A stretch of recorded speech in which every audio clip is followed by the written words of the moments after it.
Welcome back to another technical video. Today, we're going through your question, answering it, and hopefully finding that solution you need.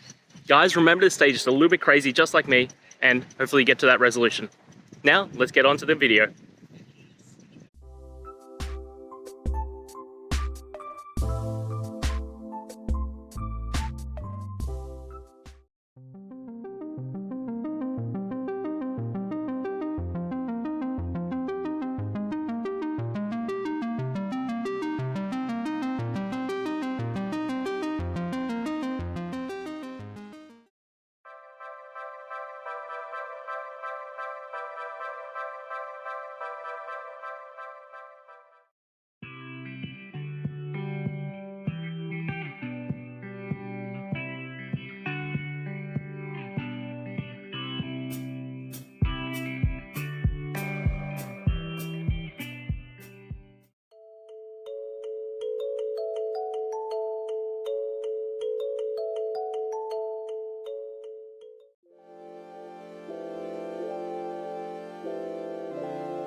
And that's it, guys. I hope this video has helped find that solution that you're looking for.